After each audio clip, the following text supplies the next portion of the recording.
নমস্কার বন্ধুরা, আমার রান্না বান্না চ্যানেলে তোমাদের সকলকে স্বাগত জানাই। আজ আমি বানাবো চিংড়ি মাছ দিয়ে পাট শাকের ঝোল।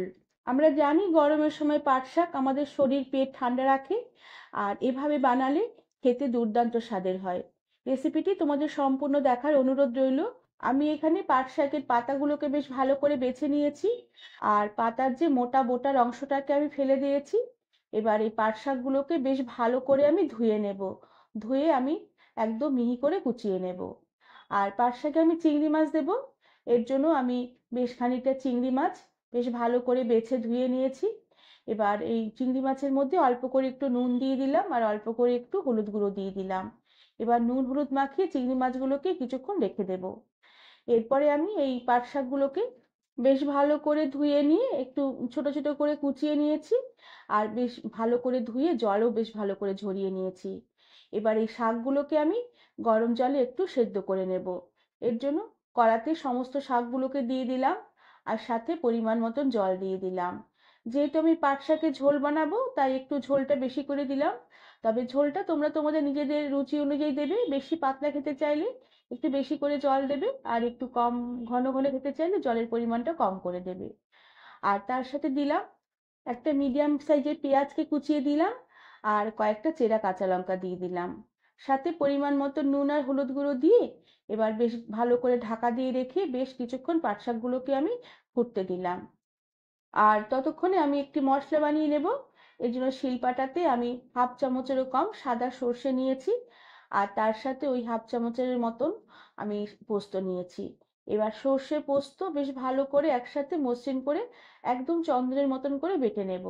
সমস্ত সর্ষে পোস্ত বাটা হয়ে গেলে একটি বাটিতে তুলে নিলাম, আর এই শিলপাটার গায়ে যেটুকু মশলা লেগে আছে সেই মশলাটুকু বেশ ভালো করে অল্প করে জল দিয়ে ধুয়ে নিয়ে আমি এই মশলার বাটিতে তুলে নিলাম। এবার এই বাটা মশলাটা রেখে দেব। আর ততক্ষণে যে আমি পাট শাক কড়াতে সেদ্ধ বসিয়েছিলাম, সেই কড়ার ঢাকনা খুলে দিলাম। দেখো শাক বেশ ভালো করে সেদ্ধ হয়ে গেছে, আর ঝোলটাও বেশ অনেকটাই ঘন হয়ে এসেছে। এবার এই শাকের কড়াটা গ্যাস থেকে নামিয়ে নেব, আর কড়াটাকে পরিষ্কার করে আবারও গ্যাসে বসিয়ে দেব। আর এরপরে এই কড়াতে আমি অল্প করে একটু তেল দিয়ে দিলাম। আর তেল বেশ ভালো করে গরম হয়ে উঠলে কড়ার গায়ে বেশ ভালো করে তেলগুলোকে ছড়িয়ে দেব।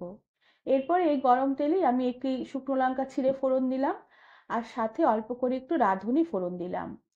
শুকনো লঙ্কা রাঁধুনি ফোড়ন কিছুক্ষণ একটু নেড়ে চেড়ে নেব। ফোড়নের সুন্দর একটা গন্ধ বেরোলে দু কোয়া রসুন থেতো করে রেখেছিলাম, সেই থেতো করা রসুন ফোড়নে দিয়ে দিলাম। সাথে একটা ছোট সাইজের পেঁয়াজ কুচিয়ে রেখেছিলাম, সে পেঁয়াজ কুচি দিয়ে দিলাম। এবার রসুন পেঁয়াজ ফোড়নের সাথে কিছুক্ষণ একটু নেড়ে চেড়ে নেব। আর ফোড়নগুলো দেওয়ার সময় গ্যাসের আঁচ কমিয়ে দিতে হবে, না হলে ফোড়নগুলো পুড়ে যেতে পারে।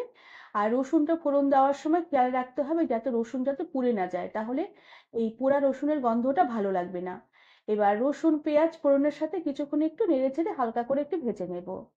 কিছুক্ষণ এভাবে ভেজে নেবার পরে আমি যে চিংড়ি মাছ নুন হলুদ মাখিয়ে রেখেছিলাম, সেই নুন হলুদ মাখানো চিংড়ি মাছগুলোকে এবার কড়াতে দিয়ে দিলাম। এবার চিংড়ি মাছগুলো কিছুক্ষণ একটু নেড়ে চেড়ে হালকা করে ভেজে নেব। তবে খুব একটা বেশিক্ষণ ভাজবো না। চিংড়ি মাছগুলো ভাজতে ভাজতে একটু সাদাটে কালার হয়ে আসলেই আমি যে পাট শাক জলে সেদ্ধ করে রেখেছিলাম, সেই জল সমেত পাট শাক আমি এবার কড়াতে ঢেলে দেব। পাট শাকগুলো কড়াতে ঢেলে দেবার পরে বেশ ভালো করে একটু নেড়ে চেড়ে নেব। আর ফুল আছে এই ঝোলটাকে কিছুক্ষণ ফুটতে দেব, কেননা চিংড়ি মাছের গন্ধটা তাহলে এই ঝোলের মধ্যে বেশ ভালো করে মিশবে, আর ঝোলটা বেশ খেতেও বেশ ভালো লাগবে। আর এই সময় নুনের পরিমাণটাকে একটু চেক করে নিতে হবে, নুন লাগলে এই সময় অল্প করে দেওয়া যেতে পারে। পাট শাকের ঝোলটাকে কিছুক্ষণ ফুটিয়ে নেবার পরে আমি যে সর্ষে পোস্ত বেটে রেখেছিলাম, সেই বাটা সর্ষে পোস্ত জল সমেত আমি এই ঝোলে দিয়ে দিলাম। আর বাটির গায়ে যেটুকু সর্ষে পোস্ত লেগে আছে, কড়া থেকে ঝোল তুলে অল্প করে বেশ বাটির মধ্যে গুলে নিয়ে সেই জলটাকেও দিয়ে দিলাম। এবার এই সর্ষে পোস্ত বাটা বেশ ভালো করে ঝোলের সাথে নেড়েচেড়ে একটু মিশিয়ে নেব। এরপর স্বাদের ব্যালেন্সের জন্য 1 চিমটির মতন চিনি ছড়িয়ে দেব। চিনিটা অপশনাল, দিলেও হবে না দিলেও হবে, কিন্তু চিনি দিলে এর স্বাদের ব্যালেন্স আসবে, খেতেও বেশ ভালো লাগবে। যেহেতু শাকের ঝোল রান্না করা হয়েছে, তাই চিনি দিলে স্বাদেরও যেমন ব্যালেন্স আসবে, খেতেও ভালো লাগবে।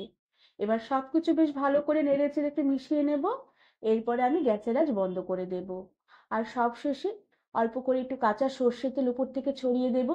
কাঁচা সর্ষের তেলটা দিতেই হবে, তাহলে স্বাদ দুগুণ হয়ে যাবে।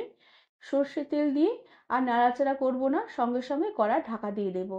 কিছুক্ষণ ঢাকা দিয়ে রেখে দেবার পরে ঢাকনা খুলে দিয়ে আমি এই শাকের ঝোলের রেসিপিটি সার্ভ করে দেব।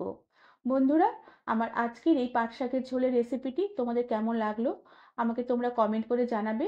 আর যারা ফেসবুক পেজ থেকে দেখছো তাদের পেজটিকে ফলো করে দেওয়ার জন্য অনুরোধ রইল। আজ তাহলে আসি, পরে আবার একটি নতুন রেসিপি নিয়ে দেখা হবে। ধন্যবাদ বন্ধুরা।